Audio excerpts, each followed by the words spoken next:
지난해 말에는 중국 군용기 4대와 러시아 군용기 15대가 무더기로 한국방공식별구역 카디지에 진입했었습니다. 주변국의 이런 행동들은 한국에 대한 중국과 러시아의 전자전 정보 수집이 목적이었다는 게 전문가들의 중론입니다. 그럼 중국과 러시아는 얼마나 자주 카디지에 들락거렸을까요? 합동참모부가 국회에 제출한 자료에 따르면 중국, 러시아 군용기들은 2016년과 2017년에 각각 50여 회와 70여 회 카디지 안으로 들어왔습니다. 이어 2018년에는 140여 회로 침입 횟수가 늘었고 2019년에는 50여 회로 다시 줄었습니다. 하지만 한국의 군사력이 비약적으로 증강할수록 중국과 러시아는 더 바쁘게 정보 수집에 열을 올릴 전망입니다. 그럼 한국 정보 수집함이 없는 우리 한국은 중국, 러시아에 비하면 눈뜬장님이 되는 것 아니냐는 우려가 제기될 수 있습니다. 그러나 그동안 우리 군은 해외 전술 데이터 링크 네트워크를 활용해 부족한 전자위협 정보 수집을 해결해왔습니다. 나아가 올해 초부터는 한국에 배치된 미국의 우주군이 우리 군과 미군의 정보 수집 센서와 전술 통제망을 단일화해 통합지휘 통제 연결망을 구축하는 임무를 수행하고 있습니다. 우주군은 적국의 유도미사일 요격에 필요한 실시간 경보와 함께 전술 데이터를 아군에 전파하면서 적국의 위성을 방해할 목적으로 전자적으로 교란을 담당합니다. 한국은 세계 1위의 전자전 강국인 미국으로부터 전자위협 정보를 제공받고 있는 상황입니다. 미래 전장은 네트워크 존으로 변모해갈 전망인데요. 이를 위해 우리 군은 전술정보통신체계라는 군 통신망을 구축했습니다. 전술정보통신체계는 우리 군이 미래 네트워크 존에 대비해 첨단 전술지휘 자동체계를 구축하는 데 있어서도 핵심이 되는 체계입니다. 또 네트워크 중심전에서 지휘 통제, 통신, 감시 정찰, 정밀 타격, 통합체계의 통합 전투 능력을 갖게 해주는 것인데요. 이런 한국의 전자전 수행을 위한 대비는 15년 이상의 전술 데이터 링크 시스템과 단말을 개발해온 노하우가 기반이 되었습니다. 한국은 반도체 강국답게 정찰 감시 정보의 고속 전송을 위해 개발된 T4급 공용 데이터 링크와 링크 16, 22급 해외 선진 전술 데이터 링크 시스템과 단말 개발 기술을 모두 확보한 상태입니다. 이를 기반으로 지상, 해상, 공중 합동 전력과 실시간으로 전술 정보 교환 및 상황 인식을 공유하기 위한 JTDLS 기본형 및 완성형 체계도 개발했습니다. 또한 한국은 미군에만 의존하지 않고 독자적으로 링크 K 네트워크도 구축해 전장 정보를 각기 다른 무기 체계에 실시간으로 정확하게 연동할 수 있는 초연결, 초지능 네트워크를 구현해 가고 있습니다. 해외 외신들도 이런 점들을 높이 사고 있습니다. 한국 자체 기술로 전자전과 네트워크 전 체계를 개발해냈고 한국군은 뛰어난 인프라와 기술력을 확보하고 있습니다. 그래서 미군은 세계 두 번째로 한국의 자국의 우주군을 우선 배치한 것입니다. 우주군은 창설 초기 미국 내에서조차 조롱거리로 놀림을 받았습니다. 미 의회가 우주군의 창설 목적과 효용성을 따져묻기 위해 우주사령관을 소환했으나 불응한이라는 유명한데요. 미군 입장에서는 우주군의 필요성과 역할을 일반에 설명해 이해시키리란 여간 곤혹스러운 일이 아니었을 것입니다. 우주군의 존재는 곧 미군의 전자위협 정보 수집 능력과 전장 정보 전파 능력이 정점에 달했다는 것을 의미합니다. 그런데 우리가 주목할 점이 하나 있습니다. 이렇게 막강한 우주군을 미군이 파이브 아이즈 국가도 아니고 쿼드 국가도 아닌 한국에 왜 서둘러 주둔시켰는지 이유를 제대로 알아야 합니다. 군 전문가들의 의견에 따르면 중국을 견제할 주변국 중 우주군이 제대로 역할을 수행할 수 있는 기반을 갖춘 나라는 한국군이라는 것입니다. 또 해외 외신들이 KF-21 시제기 출고와 함께 한국을 온전한 전자전 수행이 가능한 세 번째 국가로 평가하는 데에도 합리적인 근거가 여기에 있습니다. F-35의 AN/AXQ-239 ESM-포드는 EA-18G 그라울러의 AN/ALQ-99 전자전 포드 성능을 상회하는 것으로 알려지고 있습니다. 반면 EA-18G 그라울러의 우위는 더 높은 재밍 출력 정도에 그칠 것이라고 외신은 전합니다.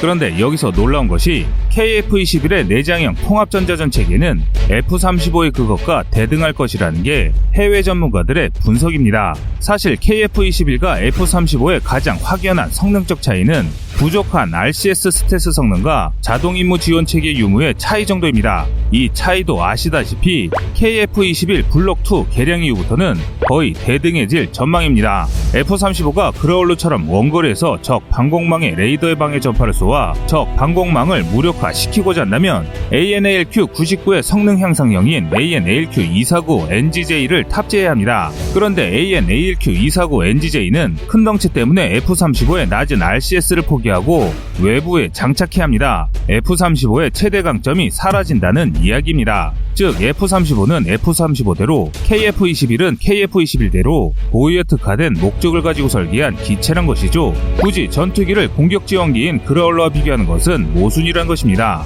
그동안 한국군은 수십 년 동안 세계 최고의 전자전 기술국인 미국과 연합훈련을 펼치면서 깨달은 전자전 개념을 기반으로 15년 전부터 묵묵히 전자전 기술을 재현해왔습니다. 이제는 전자전을 넘어 네트워크 중심전 기반마저 자체 개발해 심화시키고 있습니다. 한편 한국의 반도체 기술의 발달로 전자전 기술도 점차 평준화되어 가고 있습니다. 그래서 세계 군 전문가들은 말합니다. 이제는 단순한 에스코트형 전자전기만 바라보지 말고 미래의 네트워크 중심전을 볼 수 있어야 세계 2위의 전자전 능력 보유 국가인 중국을 효과적으로 견제할 수 있다고 전합니다. 반면 중국 언론들도 KF-21의 RCS 스텔스 성능은 애써 평가절하하는 반면 전자전 수행 능력은 굉장히 위협적일 것이라는 전망이 줄을 잇고 있습니다. 해외 외신들은 그런 트렌드를 꿰뚫어보고 착실히 준비해온 한국을 높은 수준의 전자전 수행 능력을 위협적이라고 평가하고 있는 것입니다. 한국은 이제 수송기와 4.5세대 전투기를 자체적으로 만들 수 있는 국가의 반열에 올랐습니다. 이는 한국이 마음만 먹으면 언제든지 용도별 전자전기를 만들 수 있는 자체 플랫폼을 손에 넣은 시점에 와 있다는 뜻이기도 한데요. 위협정보 수집과 전자전 수행 능력 확충을 위해 다수의 소형 군사위성 발사도 계획하고 있습니다. 현재 한국에게는 개량이 필요해도 손도 못 대는 타국의 전자전기 도입보다는 전자전 체계부터 세계 최고 수준으로 확고히 정립하고 필요한 각 요소들을 획득한 이후 전자전기를 자체 개발해버리겠다는 로드맵 도출이 우선 필요한 시점입니다.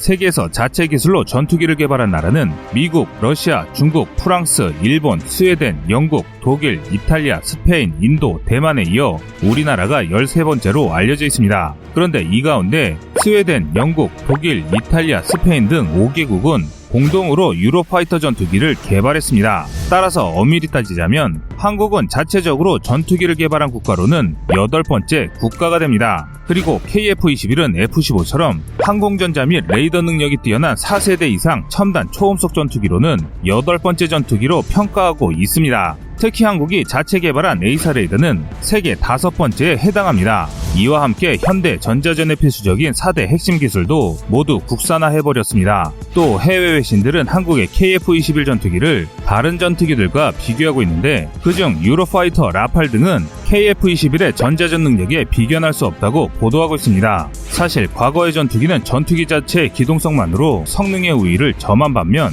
현재는 전자전 및 시계외 공격무장으로 그 기체의 성능을 평가하고 있습니다. 이렇게 KF-21을 다른 나라 전투기와 비교하는 배경에는 기존 4세대 또는 4.5세대 전투기들이 상대적으로 구식 기술이 적용된 전자전 장비들이라는 점과 통합 전자전 체계의 차이를 꼽습니다. 지난해 항공유도 부문 방산업체인 LIG 넥스원이 KF-21에 탑재되는 전투기 내장형 통합 전자전 체계 시제품을 성공적으로 제작해 납품했다는 소식을 전해드렸습니다. 이 통합형 전자전 체계는 KF-21 시험 운용 기간 동안 성능 검증을 위한 시험평가 및 규격화 등을 거친 후 KF-21에 탑재됩니다. F-35는 낮은 RCS를 위해 주요 전자전 장비들을 모두 내장하거나 기체 곳곳에 매립했습니다. 반면 KF-21은 아직은 통합 전자전 체계만 기체 내부에 내장하고 다른 전자전 장비들은 돌출형으로 장착합니다. 그러나 점진적으로 블록 2, 3로 진화함에 따라 매립형으로 개량해 간다는 계획은 모두 잘 알고 계실 텐데요. 이처럼 우리 마음대로 개량이 가능하다는 점 때문에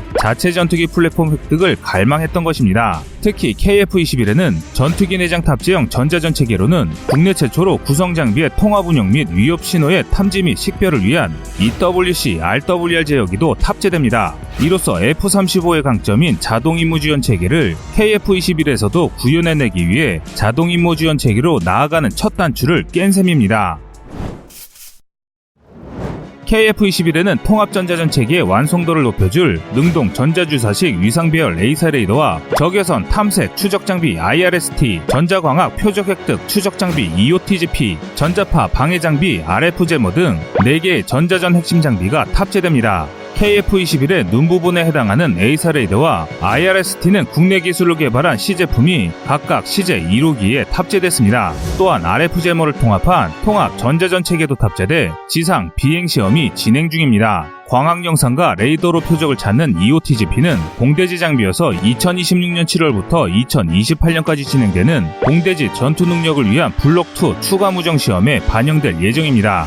여기에 국방과학연구소가 1980년도부터 개발을 시작해 성능 개량을 거듭해온 ALQ200K 전자전포드가 통합 전자전체계에 통합되어 내장형으로 탑재되는 것입니다. A사 레이더와 통합 전자전체계는 이미 다른 영상에서 자세히 다루었었는데요. 이번 영상에선 생략하고 먼저 IRST가 얼마나 대단한 장비인지 알아보겠습니다. 한국이 독자 개발한 IRST가 대단한 것은